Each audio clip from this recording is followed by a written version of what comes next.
Hey ambitious professionals, it's Linda Rayner of lindarayner.com, guiding you to a career in life you'll truly enjoy.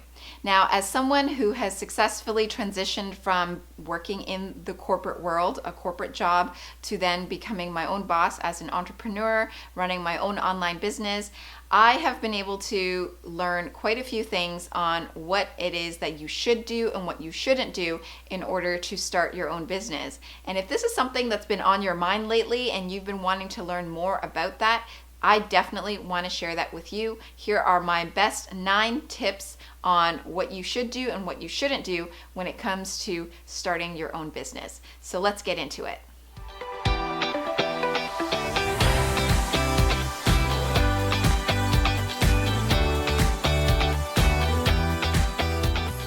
Now, if you want to start your own business, but you also are looking for a job at the same time and you want some more guidance in that area, I can share more details about my coaching programs as well as my online courses later at the end of this video. So if you don't know my story, I have a video all about how I grew up and how I got into the work that I do now. And it's in a video called Who Am I? Who is Linda Rayner? And What Do I Do? So I'm going to link that video down below if you want to check that out.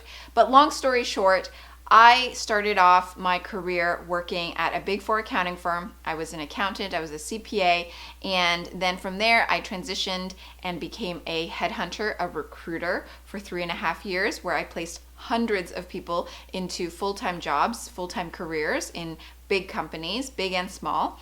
And then from there, I became a career strategist, which is the work that I do now. And so I've had a lot of you guys ask me recently, how did I get into it? What did I do? What are my best tips and advice? So I want to be able to share that with you right here, right now. And so let's get into it. Now, before I dive into my 9 do's and don'ts of starting your own online business, one thing I really want to say is that you really want to make sure that you have a strong sense of self-belief before you start this business. You have to believe in yourself even just a little bit. You have to believe that you do have some sort of service, offering, product that you know is going to serve, help, assist, or heal others in some way, shape, or form. Okay, so if you have something like that already within you that you can offer to others, then that's the right place to be. That's the right place to start. This is the right video for you. So now let's start off with your top do nots when it comes to starting your own online business. My first do not is to do not quit before dabbling. Before I ever quit my corporate job, I already gained experience with coaching. What I mean by that is I was helping people for free on the side when I had the time with their careers, with figuring out what it is that they wanted and just giving them coaching advice, and people were getting results from that. And I was doing all of this while I was still working my 9-to-5 job. So what I mean by that for you is that you should not quit before you dabble into whatever work it is that you want to do. So if it's also coaching, then you should be coaching while you're still working your 9-to-5 job. And if you have to do it for free, do it. Do whatever you need to do to get your hands and feet wet just a little bit, just enough so that you feel confident that when you quit your full-time job, you can really go all in. If you don't do that and you decide to quit your job fully and then dive into the work that you want to do, you might find yourself losing confidence in yourself fairly quickly because you're putting a lot of pressure on yourself and you're having no income come in at the same time.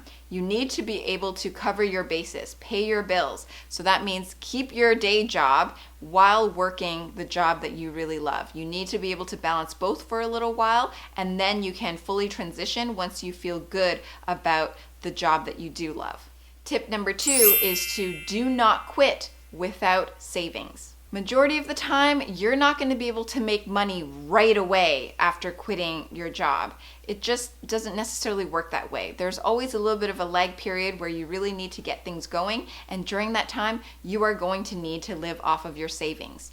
For me, for example, I had a period of 6 months after quitting my job where I literally didn't do much and I didn't make much money at all. Instead, I spent money. I ended up signing up for a yoga teacher training program just to get myself into a new headspace.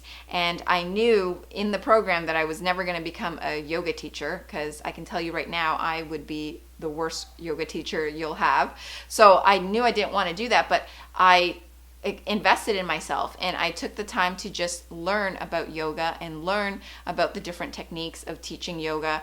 And that just opened myself up to a whole new way of thinking.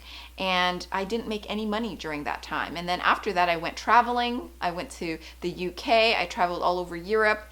And I didn't make money during that time either. So you need to make sure that you have savings, enough savings at least for a year, I would say, so that you can feel safe and secure while you're still figuring things out at the beginning, while you're still taking a break. My third tip is to do not quit without doing your research. Now, when I say research, I don't mean go start looking at all the competitors that are out there for the potential business that you want to do and look at what they're doing. No, don't even bother looking at your competitors right now. That's not what you should be focusing on, because that's only going to stress you out and that's going to put pressure on you, and you're not going to be able to come up with what you are meant to do and what you're meant to offer the world. When I say research, I mean find out what your potential customer is needing. What do they want? What are their gaps in the marketplace right now that are not being filled? What can you offer them? Focus on you and your potential customer, and focus on what it is that you can do to serve him or her. That's what's required in terms of research. Don't go looking at your competitors. Don't go looking at their websites. That's just going to stress you out. Tip number 4 is to do not expect that it's going to work right away. This is really important for me to say this, and maybe it's a little bit self-explanatory and obvious, but you really need to be realistic that your business isn't necessarily going to make money starting from day one. You're likely not going to make money for a little while because you're still getting the ball rolling, you're still figuring things out. And so instead of focusing on the money right away, focus on what you need to do to get there, step by step. Like I said, I started off my business by giving away my services for free. So if that's something that you can do, give away your services for free. Then from there, you can charge for what you're worth. But at the beginning, you want to give what you can and see what feedback you get back. If you think it's viable, if you think you can charge for it afterwards, go ahead and charge for it. But you want to take it step by step. Don't start charging premium prices at the beginning when you don't even know if what you have to offer is valuable. My 5th tip and last do not is to do not just do it for the money.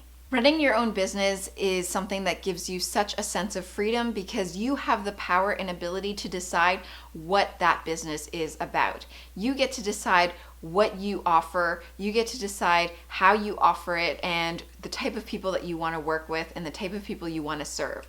So don't just do or sell something for the money. You want to have a deeper purpose behind it. You want to make sure that you're doing the work that you're meant to do, that it's serving your purpose, that you are offering your talents, your gifts, your services to people in the best way that you can. So just make sure that money aside, you focus on yourself, you focus on making sure that it fulfills you, and that's what's going to ensure that your business becomes successful, is if you are focusing in on your talents, your gifts, and you are offering it to someone who needs it. Now, moving on to the do's, I have 4 do's for you when it comes to starting your own online business. Do number 1 is to figure out what your true talent is and how that can translate to a product or service that you can offer. This takes time, this takes reflection. You really need to ask yourself really hard questions to figure out, what is my gift? What is my talent? What is it that I know I can offer the world? That's what you want to ask yourself. Okay, so you really want to take that time before you run off and start offering your services, is to ask yourself what it is that I'm good at. What can I offer? What can I provide?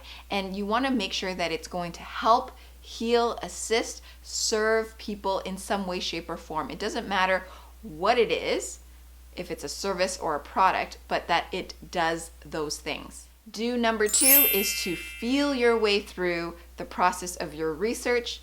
Don't just use your mind. Now that may sound a little complicated, but what I mean by that is don't just think. Don't just analyze and look at the numbers and make your business decisions purely only on that. You have to also trust your gut. You have to also trust your intuition, your inner voice, that inner guide within you. You want to feel your way. So when you're researching, when you're looking into this business idea, when you're looking into this ideal customer that you want to work with, you want to make sure that you feel your way through it as well. Use your heart. Ask yourself, does this feel good to me? Do I want to walk this path? Does this type of customer or this type of service or product that I want to offer, does that feel good to me? It's not just, does it make logical sense? You also want to incorporate your heart into it, and you want to trust what comes to you from there. Because I'll be honest with you, if I didn't trust my gut when I started this business, and even to this day, every decision that I make, I rely on my own gut. I ask myself, how do I feel about it? If I'm getting the right feeling, then that's when I know that it's the right decision for me. If I don't get the right feeling, I don't move forward with that idea. Even if logically it seems like it makes sense, I just go with what feels right, and that has worked for me, and hopefully that'll work for you as well. Do number 3 is to offer your product or service for free at first. Now, I've already said this a couple of times, and I really truly believe in this, especially at the beginning of your business. You really want to put yourself out there and don't hold yourself back. So that means offer what it is that you can offer for free. If you can offer it for free just for a short time period and get feedback from people, that's going to help you to improve that product or service. So it's always easier to offer something for free and get that feedback rather than trying to charge for it and then noticing that people aren't buying it because it's already just a mediocre product or service.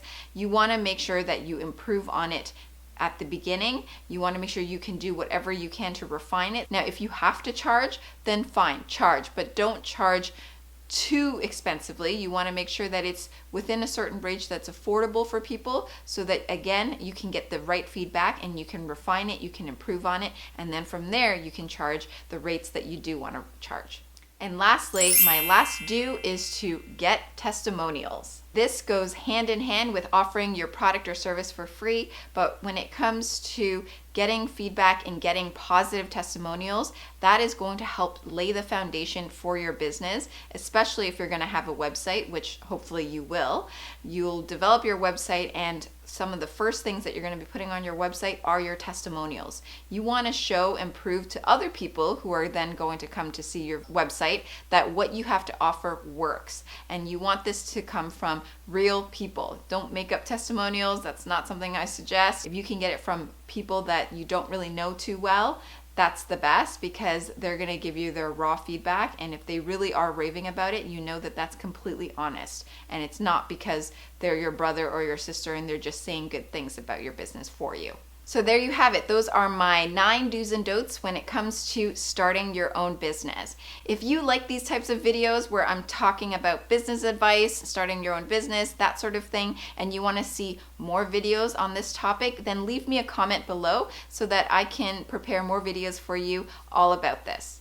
Now, if you're someone who's not yet ready to start your business, you want to still keep looking for a job and you haven't been getting much luck, then I want to be able to help you with that. I offer free advice from me through my online workshops. You can visit my interview strategy workshop. You can also visit my resume mastery workshop. You can sign up there, and from there you can see if you want to enroll in my online courses, Top Notch Interview and Top Notch Resume. Otherwise, if you'd like to work with me one-on-one, you can head on over to my website, lindarainer.com/standoutgethired, read through the page, fill in the application form, and from there one of my team members will be reaching out to you directly. If you like this video, then please give it a thumbs up, subscribe, share it with your friends. Thank you so much for watching, and I will see you in the next video.